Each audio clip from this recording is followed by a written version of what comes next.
माणसाच्या जन्माला येऊन सुद्धा कर्तृत्वाच्या जोरावर देवत्वाला पोचता येतं, याचं एकमेव द्वितीय उदाहरण म्हणजे छत्रपती शिवाजी महाराज.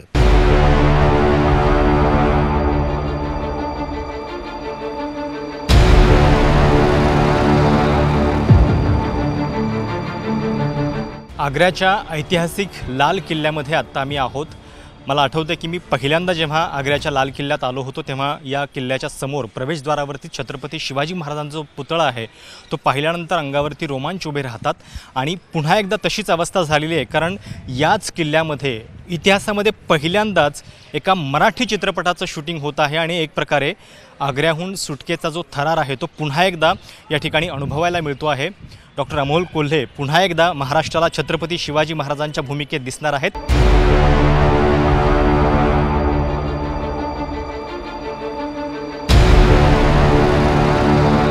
हा जो पराक्रम आहे तो ते या चित्रपटाच्या निमित्तानं महाराष्ट्राला पुन्हा एकदा सांगतायत. आपण त्यांच्याशी खास बातचीत करणार आहोत.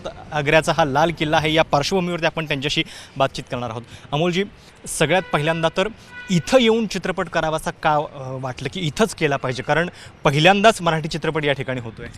नाही, खरं तर शिवप्रताप ही जी 3 चित्रपटांची मालिका आहे त्यामधला गरुड झेप हा पहिला चित्रपट आहे आणि जवळपास 80% सिनेमाचं काम पूर्ण झालेलं आहे. आणि जेव्हा हे ठरत होतं तेव्हापासून एक गोष्ट डोक्यात होती की ज्या वास्तूनं हा शिवप्रताप पाहिला त्या वास्तूत जर आपण चित्रीकरण केलं तर काय.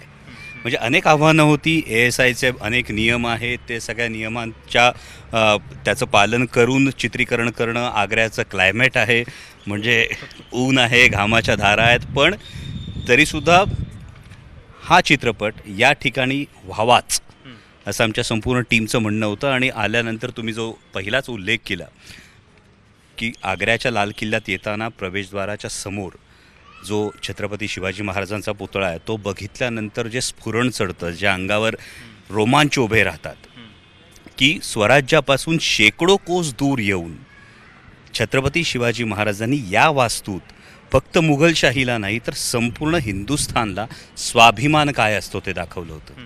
आणि त्यामुळे खरंच कलाकार म्हणून हे भाग्य आहे, आमच्या संपूर्ण टीमचं हे भाग्य आहे की 356 वर्षांनंतर पुन्हा एकदा या वास्तूमध्ये प्रतिरूपाच्या रूपानं का होईना पण त्या पेहरावामध्ये पाऊल टाकायला मिळणं, मला वाटतं कलाकार म्हणून, एक शिवभक्त म्हणून हे खरोखर भाग्य आहे. आणि या वास्तूत शूट केल्यामुळे किंवा चित्रीकरण इथे केल्यामुळे एक जी भव्यता अपेक्षित आहे, महाराजांच्या सिनेमाला जी भव्यता अपेक्षित आहे ती भव्यतासुद्धा मिळेल. खरं तर 350 वर्षांपूर्वी या ठिकाणी जे घडलेलं होतं ते प्रतिभावंतांना, कवींना, इतिहासकारांना सतत स्फुरण देणारं असे, म्हणजे खूप नाट्य या सगळ्या कथेमध्ये दडलेलं आहे. तर पडद्यावरती हे साकारतानाची काय चॅलेंजेस तुम्हाला वाटत आहेत? आणि म्हणजे मालिका करताय तुम्ही, पहिला चित्रपट हा निवडण्याचं कारण? एक फार महत्त्वाची गोष्ट आहे की आजकाल एक गोष्ट खूप रूढ होताना दिसते, ती म्हणजे छत्रपती शिवाजी महाराजांचं दैवतीकरण करणं. पण माझं एक प्रामाणिक शिवभक्त म्हणून माझं म्हणणं आहे की माणसाच्या जन्माला येऊन सुद्धा कर्तृत्वाच्या जोरावर देवत्वाला पोचता येतं, याचं एकमेव द्वितीय उदाहरण म्हणजे छत्रपती शिवाजी महाराज. त्यामुळे त्यांचे जे अष्टावधानी त्यांचं व्यक्तिमत्व असेल, त्यांची उपजत हुशारी असेल, त्यांचा जाज्वल्य स्वाभिमान असेल, त्यांचं रयतेचं हित असेल, या सगळ्या गुणांचा कुठेतरी प्रतिबिंब महाराजांच्या सिनेमात आलं पाहिजे असं सातत्यानं वाटत होतं. आणि त्यामध्ये गरुड झेप हा पहिला सिनेमा करण्याचं एक फार महत्त्वाचं कारण आहे की मला असं वाटतं या घटनेनं कदाचित संपूर्ण हिंदुस्थानाला एक आशा दिली होती, मुघलांपासून स्वातंत्र्याची आशा, ज्याला आपण स्वाभिमानातून निर्माण होणारी स्वातंत्र्याची आशा म्हणतो. मला वाटतं ही भावना फार मोठी होती, जी संपूर्ण देशासाठी, संपूर्ण हिंदुस्थानसाठी फार मार्गदर्शक ठरली. आणि परकीयांच्या किंवा दिल्लीच्या तख्तासमोर महाराष्ट्र झुकणार नाही ही गोष्ट या घटनेने जी अधोरेखित झाली ही मला वाटतं फारच महत्त्वाची ठरली. आणि त्यामुळे सुरुवात करताना गरुड झेपने करावी असं आमच्या संपूर्ण टीमचं मत झालं आणि हे चित्रीकरण होतं. काय काय वैशिष्ट्य आहेत चित्रपटाचे आणि साधारणपणे कधी प्रेक्षकांच्या भेटीला येणार? चित्रपटाची मी जशी वैशिष्ट्य सांगितली तशी ही भव्यता आहे. म्हणजे इथे लाल किल्ल्यामध्ये आपण प्रत्यक्ष शूट करतोय, पण या पलीकडे जाऊन तब्बल 7 सेट लागलेत सिनेमाचे. मुंबईमध्ये याचे 7 सेट लागलेत. म्हणजे अनेक वर्षांनंतर एखादा मराठी सिनेमा असे 7 सेट लावून हा सिनेमा शूट होतो. सगळे कलाकार दिग्गज आहेत. जगदंब क्रिएशन्सने सातत्यानं स्वराज्यरक्षक संभाजी असेल, स्वराज्यजनी जिजामाता असेल, स्वराज्य सौदामिनी ताराराणी असेल, अशा अनेक ऐतिहासिक मालिका ज्या केल्या होत्या, त्यानंतर आता चित्रपट घेऊन येत असताना ती एक नैतिक जबाबदारी, पुढच्या पिढीला काहीतरी सांगणं आणि पुढच्या पिढीला तर्कशुद्ध दृष्टीनं महाराज मांडणं. काय घ्यायचं हे प्रत्येक प्रेक्षकाने ठरवायचं आहे, पण तर्कशुद्ध पद्धतीनं महाराज मांडणं ही जगदंब क्रिएशन्सचा कायम हा आग्रह असतो आणि तो या चित्रपटातसुद्धा त्याचा ठायी नक्कीच प्रत्यय येईल. संजय जाधवने याचा DOP आहेत, कार्तिक केंडेंनी याचं दिग्दर्शन केलेलं आहे, महेश कुडाळकरांनी याचं सेट केलेलं आहे आणि जी भव्यता महाराजांच्या सिनेमाकडून जी भव्यता अभिप्रेत आहे, ही भव्यता नक्कीच मायबाप प्रेक्षकांना यातून पाहायला मिळेल आणि तरुणाईला याच्यातून जी स्वाभिमानाची प्रेरणा आहे, जी ऊर्जा आहे, ती नक्की मिळेल असा एक विश्वास वाटतो. म्हणजे जगातल्या सर्वाधिक थरारक घटनांपैकी एक, खरं तर ज्याला आपण द ग्रेट एस्केप म्हणू, अशा पद्धतीची ही घटना होती. खूप वेगवेगळ्या गोष्टी आहेत. म्हणजे की महाराज उत्तरेत पहिल्यांदाच आलेले होते, हा सगळा प्रदेश त्यांना अनोळखी होता आणि त्यांच्या परतीचा मार्ग काय होता हे तर म्हणजे आजतागायत कळू शकलेलं नाही. तर तुम्हाला हा चित्रपट करताना काय नवीन अशी गोष्ट कळली की ज्यामुळं महाराजांचं ग्रेट पण अजून मोठं वाटायला लागलं? म्हणजे यामध्ये एक मी विशेष नमूद करू इच्छितो की ABP माझासाठीच एक वेगळं फीचर केलं होतं आणि त्या फीचरमध्ये मला वाटतं राहुल कुलकर्णींनी हा संपूर्ण प्रवास त्यावेळी ट्रेस केला होता आणि तो ट्रेस केल्यानंतर त्याचं अँकरिंग हे मला करण्याची संधी मिळाली होती. आणि हे कायम गारुड आहे. जसं तुम्ही म्हणालात की एक व्यक्ती शेकडो कोस दूर येते, शेकडो कोस दूर आल्यानंतर औरंगजेबाच्या शब्दात सांगायचं झालं तर तलवार निघाली नाही, युद्धाचं ऐलान झालं नाही, पण एका माणसानं इथे येऊन संपूर्ण मुघलशाहीला पराभूत केलं. म्हणजे it is a saga of a battle where mighty Mughals were defeated without a drop of bloodshed. देशोदेशीच्या राजांसमोर, वकिलांसमोर जे स्वाभिमानाचं स्फुल्लिंग चेतलं, त्यातून मुघलशाहीला जो हादरा बसला, तो हादरा फार महत्त्वाचा. आणि दुसरं म्हणजे या लाल किल्ल्यात चित्रीकरण करत असताना मराठ्यांच्या पराक्रमाची जी गाथा आहे ती आणखी अधोरेखित होते. ती अशासाठी की हे एवढं सगळं वैभव, म्हणजे आज 350 वर्षांनंतरसुद्धा आपल्याला हे एवढं वैभव दिसतं, पण हे एवढं सगळं वैभव सोडून 27 वर्ष औरंगजेबाला दख्खनमध्ये, महाराष्ट्रामध्ये मराठ्यांनी फरफटत ठेवलं होतं. इथे मराठ्यांचा पराक्रम हा आणखी अधोरेखित होतो. इथं छत्रपती शिवाजी महाराज केवळ व्यक्ती नाही तर विचार म्हणून महाराष्ट्राच्या मातीत, महाराष्ट्राच्या जनमानसात किती रुजले गेले होते याचा प्रत्यय येतो. आणि त्यामुळे ही घटना आणखी मला जास्त महत्त्वाची वाटते. खरं तर छत्रपती शिवाजी महाराज म्हणून महाराष्ट्रात तुम्ही नवीन नाहीत, पण तुम्ही आता म्हणजे प्रत्यक्ष आयुष्यामध्ये पण वेगवेगळे रोल निभावत आहात, वेगवेगळ्या गोष्टी करत असतात. महाराजांच्या भूमिकेमध्ये जेव्हा येता तेव्हा डोक्यामध्ये काय असतं, असं कुठलं हे मनात येतं की आता हे आपण केलं पाहिजे? नाही, सगळ्यात महत्त्वाचं तेच असतं की महाराजांच्या भूमिकेत जेव्हा चेहऱ्याला मेकअप लावतो तेव्हा छत्रपती शिवाजी महाराजांसमोर नतमस्तक होणंच असतं. कारण आपल्याला त्या व्यक्तिमत्वाच्या नखाची सुद्धा सर येणं शक्य नाही. पण हे कलाकार म्हणून खरं तर भाग्य आहे, ज्याला आपण टाईम मशीन म्हणतो तसं आम्ही आज 356 वर्ष मागे जाऊ शकतो आहे. पण मग त्या व्यक्तिरेखेला नतमस्तक होऊन ती व्यक्तिरेखा साकारणं, कारण प्रत्येक वेळी नवीन पैलू उलगडत जातात. म्हणजे जसं तुम्ही म्हणालात की आग्र्याहून सुटका किंवा गरुड झेप याच्यामध्ये नेमके कोणकोणते पैलू उलगडले, तुम्ही सिनेमात पाहिल्यानंतर तुम्हाला अनेक वेगवेगळ्या पैलूंची सुद्धा ओळख पटेल की प्रत्येक ठिकाणी तर्क लावून या गोष्टींचा जर विचार आपण केला की महाराज मग दिवाणे आममध्ये भेटले होते का, की दिवाणे खासमध्ये भेटले होते, मग महाराजांनी नेमकं दिवाणे खासमध्येच भेटण्याचं कारण काय होतं, मग महाराजांनी आग्र्यामध्ये जे काही केलं याच्यावर इराणच्या शहाने औरंगजेबाला काय सांगितलं. म्हणजे ही घटना केवळ महाराष्ट्राचा स्वाभिमान राहत नाही तर तत्कालीन जागतिक राजकारणामध्ये की मुघल साम्राज्याचा तारणहार कोण या गोष्टीवर सुद्धा भाष्य करून गेली होती ही गोष्ट. तर त्या इराणच्या शहाचं नेमकं काय म्हणणं होतं, यामध्ये एकूण महाराजांच्या या घटनेची काय भूमिका होती. मग औरंगजेबानं जो स्वाभिमानाचं स्फुल्लिंग चेतलं, या वास्तूत चेतलं, जी खिल्लत धुडकावली गेली, त्यानंतर औरंगजेबाने लगेच महाराजांवर काही ॲक्शन घेतली का? जर घेतली नसेल तर ती का घेतली नाही? मग एवढं मोठं म्हणजे अंतर असताना, कारण शेकडो कोस स्वराज्यापासून दूर कुठेही मदत मिळण्याचं काहीही साधन असू शकत नाही. ज्या औरंगजेबानं क्रूरकर्मा औरंगजेबानं आपल्या जन्मदात्या पित्याला, सख्ख्या भावांना ठार केलं, त्या औरंगजेबाला त्याच्या दरबारात उभं राहून ललकारणं ही गोष्ट सोपी नाही, ही गोष्ट साधी नाही. आणि हे घडल्यानंतर मग याच्या परिणामांचा महाराजांनी नेमका काय विचार केला होता? मग महाराजांनी आग्र्यात येण्याच्या आधी नेमकी काय तजवीज केली होती? बरं, एक फार महत्त्वाची गोष्ट तुम्ही लक्षात घ्या की अनेकदा असं बघायला मिळतं तुम्हाला की सत्तास्थानावरच्या व्यक्तीची पाठ वळली तरी बंडाळी होते. आणि महाराज इतके महिने मुलींना पण ते साहजिक आहे. पण महाराज इतके महिने आग्र्यात कैदेत असताना सुद्धा स्वराज्याची घडी अजिबात विस्कटली नाही. इतकंच नाही तर शेवटी हताश होऊन मिर्झा राजा जयसिंगाने औरंगजेबाला लिहिलं की शिवाजी महाराजांना आग्र्यात ठेवून स्वराज्य अजिबात कमकुवत झालेलं नाही. त्यांचा तुम्ही तिकडे काहीही केलं तरी सुद्धा त्यांचा एकही किल्ला न लढता आपल्याला मिळू शकणार नाही. चित्रपटाच्या स्क्रिप्टवर काम करताना महाराजांची ही 350 वर्षापूर्वीची स्क्रिप्ट किती उत्तम, किती परफेक्ट होती असा विचार येतो. नाही, नेहमीच येतो. कारण छत्रपती शिवाजी महाराज, मी काय म्हणतो, एक असीम असं चैतन्य आहे. तुम्ही जितक्या प्रामाणिकपणे त्या चैतन्याला साथ घालता तितका उत्कटतेनं महाराज तुम्हाला प्रतिसाद देतात. आणि रोजच्या आयुष्यात, केवळ राजकारण नाही, केवळ समाजकारण नाही, पण रोजच्या आयुष्यातसुद्धा महाराजांची प्रत्येक गोष्ट ही इतकी प्रेरणादायी आहे. म्हणजे एक साधी गोष्ट मी काय म्हणतो या प्रसंगाकडे बघताना, ज्याला आपण मॅनेजमेंट स्किल्स म्हणतो, स्वॉट ॲनालिसिस म्हणतो, त्यामध्ये जो ओ असतो ऑपॉर्च्युनिटी, तर महाराजांनी संधीची वाट पाहिली नाही. महाराजांनी कायम हे ओळखलेलं आपल्याला दिसतं की संकटाच्या पाठीवर एक संधी असते.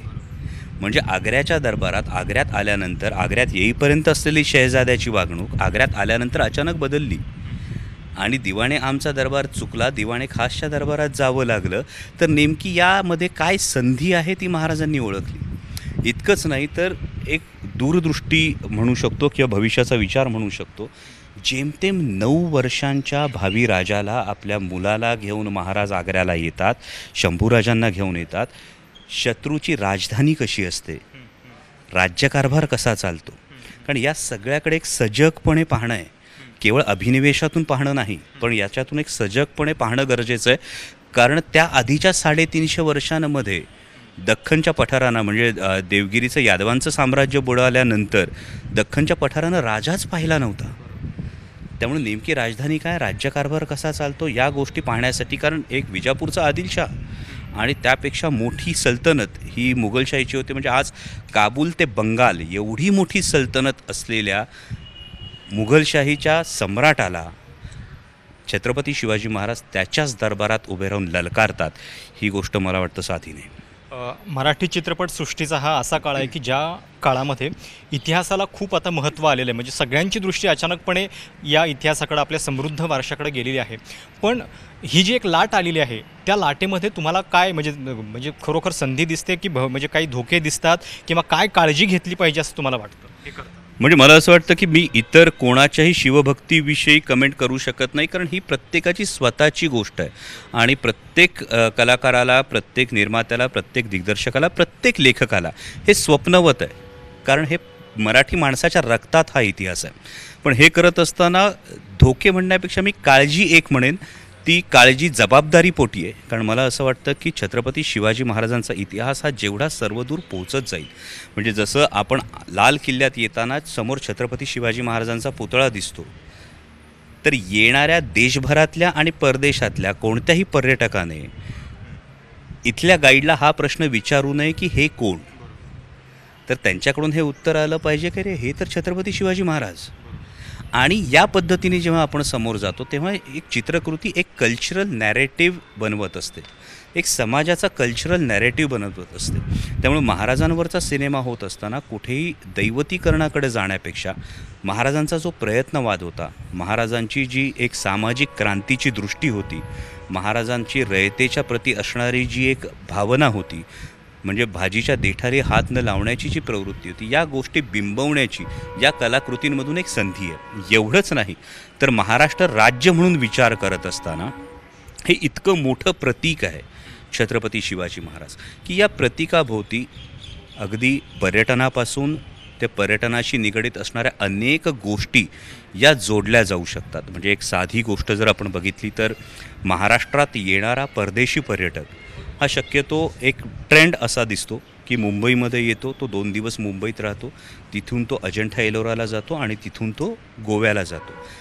हा पर्यटक जर महाराजांच्या किल्ल्यांपर्यंत न्यायचा असेल तर या कल्चरल नॅरेटिव्हमधून हा इतिहास आणखी जागवावा लागेल. जसं आपण बघितलं तर काही कलाकृती आल्यानंतर, जसं तानाजी सिनेमा आल्यानंतर सिंहगडावर येणाऱ्या पर्यटकांची संख्या वाढली होती, किंवा स्वराज्य रक्षक संभाजीनंतर मला मालिकेनंतर अनेकांनी सांगितलं की पुरंदर किल्ल्यावर येणाऱ्या पर्यटकांची संख्या वाढली, रायगडावर येणाऱ्या पर्यटकांची संख्या फार मोठ्या प्रमाणात, म्हणजे राज्याभिषेक सोहळ्याला तर जनसमुदाय लोटत असतो.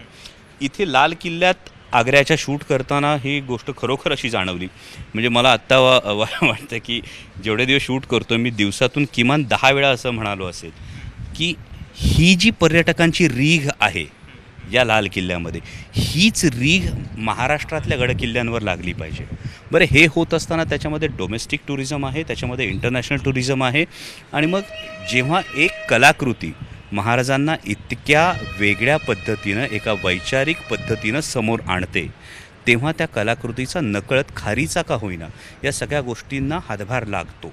आणि त्यामुळे मला असं वाटतं या कलाकृती बनत असताना नेमकं आपण पुढल्या पिढीला काय सांगू इच्छितो, त्यांच्याकडे काय इतिहास हा समोर मांडला जाऊ शकतो. म्हणजे उद्या आपली मुलं परदेशात गेल्यानंतर तुम्ही कोणत्या देशातून आलात हे विचारलं तर त्या मुलाचं उत्तर अभिमानानं, मी छत्रपती शिवाजी महाराजांच्या भूमीतून आलो, ज्या माणसानं रयतेच्या भाजीच्या देठाला धक्का लागू दिला नव्हता, ज्या माणसानं धर्मसत्ता आणि राजसत्ता ही हातात हात घालून लोककल्याणासाठी राबवली गेली पाहिजे हे सांगितलं होतं, ज्या माणसानं आगीशी खेळ करून रयतेचं राज्य उभं केलं होतं. ही जी तत्त्वं आहेत, ही जी शाश्वत मूल्य आहेत, ही या कलाकृतींमधून सातत्यानं समोर यावीत अशी काळजी मला वाटतं महाराजांवरचे सिनेमे बनवत असताना केवळ इतिहास अभिनिवेशातून सांगण्यापेक्षा जबाबदारीच्या जाणीवेतून सांगावा. दैवतीकरणाचा पण तुम्ही उल्लेख केला, तर अशा पद्धतीनं दैवतीकरण हे महाराजांच्या कर्तृत्वाला एक प्रकारे हानी पोहोचवणारच असतं, तर ते टाळण्यासाठी तुम्ही पण कशा पद्धतीनं काळजी घ्या? नक्कीच हे टाळलं गेलं पाहिजे. अनेक विचारवंत असतील, अनेक लेखक असतील, ते त्यांच्या लेखनातून, अनेक व्याख्याते त्यांच्या व्याख्यानांमधून, आमच्यासारखे कलाकार कलाकृतींमधून या गोष्टी सातत्यानं आम्ही मांडत असतो. आणि हे मांडण्याचं मी पुन्हा तेच कारण सांगतो की एकदा महाराजांना देवत्व दिलं की मग माझ्या तरुणाईची जबाबदारी संपते, की मग महाराज देवच होते. पण त्याही पलीकडे जे मी मगाशी वाक्य वापरलं ते म्हणजे माणसाच्या जन्माला येऊनसुद्धा कर्तृत्वाच्या जोरावर देवत्वाला पोचता येतं. म्हणजे एक साधी गोष्ट बघा की ग्रेट 17 इन द वर्ल्ड, म्हणजे जुलियस सीझरपासून जे एकूण 17 ग्रेट 17 आहेत, ते या ग्रेट 17 पैकी एकही जण महाराजांच्या क्रायटेरियावर उभा राहू शकत नाही. जी वाक्य मी खरं तर संसदेमध्ये सुद्धा याचा उल्लेख केला होता की Chhatrapati Shivaji Maharaj was the only king who was not born as a king, जे राजे म्हणून जन्माला आले नाहीत, who never betrayed anyone to become a king. त्यांनी कुणाच्या पाठीत खंजीर खुपसून राज्य मिळवलं नाही. He sworn himself as a king, ज्यांनी स्वतःचा राज्याभिषेक करवून घेतला. आणि when he passed away till that time he was a king, म्हणजे ते अनंतात विलीन झाले तेव्हाही ते राजे होते. जगातल्या ग्रेट 17 पैकी एकही जण हे 4ही क्रायटेरिया फुलफिल करत नाही. इथे महाराजांची थोरवी जास्त जाणवते. आणि इथे आल्यानंतर एक ही गोष्ट बघा, एवढी भव्य वास्तू आहे, या एवढ्या भव्य वास्तूनंतर या वास्तूवर राज्य करणाऱ्या कुठल्याच राज्यकर्त्याचं नाव हे अभिमानानं, आदरानं, स्वाभिमान जागवणारं म्हणून घेतलं जात नाही. पण महाराजांचं नाव 350 वर्षांनंतर सुद्धा घेतलं जातं. याचं एक फार महत्त्वाचं कारण आहे की छत्रपती शिवाजी महाराजांच्या स्वराज्याला असणारं नैतिक अधिष्ठान. त्यामुळे ही जी नीतिमत्ता आहे, जेव्हा नीतिमत्तेनं राज्य चालतं आणि ते रयतेच्या हिताचं असतं, तेव्हा तुमचा जीवनकाळ संपल्यानंतरसुद्धा तुम्ही चिरकालासाठी रयतेच्या हृदयावर राज्य करता. पण आता ही तीच वास्तू आहे की ज्या ठिकाणी ह्या सगळ्या घटना घडल्या, औरंगजेबाची आणि महाराजांची पहिली भेट, महाराज याच ठिकाणी आलेले होते. इथं वावरताना नेमकं काय जाणवतं, काय म्हणजे काय काय आठवणी येतात? आठवणी असं नाही म्हणू शकत, पण ती भावनाच खूप वेगळी होती. जेव्हा मी पहिल्यांदा गेटअपमध्ये इथे पाऊल ठेवलं तेव्हा अंगावर खरोखर शहारा आला होता. म्हणजे असं एक वाटलं होतं की समजा या लाल किल्ल्याच्या भिंतींना बोलता येत असतं तर या लाल किल्ल्याच्या भिंती कदाचित जेरेटोप आणि कवड्यांची माळा, अमोल कोल्हे नाही पण जेरेटोप आणि कवड्यांची माळा पाहून थरारल्या असतील का, की 350 वर्षांपूर्वी याच पेहरावातल्या एका व्यक्तीनं छत्रपती शिवाजी महाराजांनी एकट्याने येऊन अख्खी मुघलशाही हादरवली होती. त्यामुळे ती जी भावना आहे ती खूप खरं तर हे होते. आणि ही संपूर्ण टीममध्ये युनिटमध्ये म्हणजे एवढं टेम्परेचर आहे, रोज 4-5 जण आजारी पडतात. किती वाजता उठावं लागतं? सकाळी 4:30ला उठावं लागतं कारण हीट ह्युमिडिटी. म्हणजे खरंच माझ्या संपूर्ण टीमचा मला अभिमान आहे या गोष्टीसाठी. म्हणजे आम्ही तरी कलाकार म्हणून थोडीशी सवलत SIच्या नॉर्म्समध्ये काम करणं म्हणजे वास्तू खरं तर आता ही वर्ल्ड हेरिटेज आहे आणि वर्ल्ड हेरिटेज असल्यामुळे ही कुठेही डॅमेज होऊ नये याची जबाबदारी घेणंसुद्धा आपलं काम आहे. आणि मग ही आता पुन्हा ती गोष्ट आहे की ही शत्रू पक्षाची वास्तू असतानासुद्धा देशाच्या दृष्टीनं आज ही देशाची वास्तू आहे. आणि मग त्याला पूर्ण कार्पेटिंग करून मग त्याच्यावर इक्विपमेंट ठेवणं किंवा स्टँडलासुद्धा खाली कुठेही साधा ओरखडासुद्धा उठणार नाही याची काळजी घेणं. कुठेही तुम्ही बघाल आम्ही इथे शूट करतो आहे कोणालाही बसायला खुर्च्या नाही आहेत कारण हा सगळा अवडंबर इथे नाही आणतात. आणि म्हणून माझ्या टीमचं कौतुक म्हणजे मेकअप डिपार्टमेंट असेल, कॉस्ट्यूम डिपार्टमेंट असेल, सेटिंग डिपार्टमेंट असेल, लाईट डिपार्टमेंट असेल. म्हणजे जी ओढाताण एखादी वस्तू जर खाली राहिली तर हे पूर्ण किल्ला सोडून खाली जावं लागतं, यावं लागतं. या सगळ्या उन्हातानातसुद्धा मी दुसऱ्याच दिवशी म्हणालो की परिस्थिती खरंच बिकट आहे पण मावळे लढत आहेत आणि त्या भावनेने प्रत्येकजण काम करतो. आणि महत्त्वाचं म्हणजे 356 वर्षांनंतर आपल्याला पुन्हा तो इतिहास जगण्याची संधी मिळते. ही भावना माझ्या टीमच्या प्रत्येक क्रू मेंबरमध्ये आणि त्याची खरंच कौतुक आहे. जे चाहते तुमची या चित्रपटाची वाट पाहत आहेत त्यांच्यासाठी एक शेवटचा संदेश उत्सुकता असेल सगळ्यांना की कसं चित्रपट येतो? नक्कीच जरूर. शिवप्रताप हा सिनेमा याच वर्षी सप्टेंबर महिन्यात प्रदर्शित होतो आहे आणि माझी आपणा सर्वांना कळकळीची विनंती आहे की केवळ हा इतिहास नाही, हा एक संस्कार आहे, या मातीचा संस्कार आहे, आपल्या पुढच्या पिढीला देण्यासाठीचा हा संस्कार आहे. आणि इतर भाषांमध्ये सुद्धा डब करून हा सिनेमा समोर येतो आहे. त्यामुळे छत्रपती शिवाजी महाराजांचा जो जाज्वल्य इतिहास आहे हा देशभर आणि परदेशात पोचवण्याचा आमच्या संपूर्ण टीमचा निर्धार आहे. आणि जसं श्रीकृष्णानं एकट्यानं गोवर्धन उचलला की सगळ्या गोपाळांच्या काठ्या लागल्या, तर गोपाळांशिवाय गोवर्धन उचलत नाही. त्या पद्धतीनं हा इतिहास तुमच्या सगळ्यांच्या पाठिंब्याशिवाय संपूर्ण देशभर आणि 7 समुद्रापलीकडे त्या दिमाखानं पोचणार नाही. त्यामुळे तुमच्या सगळ्यांचे आशीर्वाद असू द्या. जरूर चित्रपटगृहात जाऊन शिवप्रताप गरुडचेप हा सिनेमा बघा. अमोलजी खूप खूप धन्यवाद आमच्याशी बातचीत केल्याबद्दल.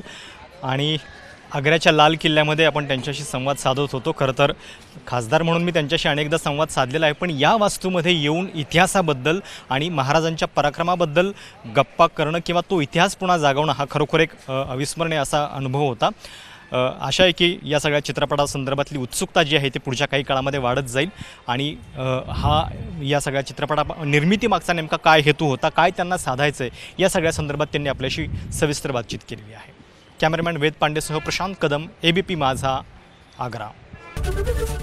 ABP माझा, उघडा डोळे बघा नीट.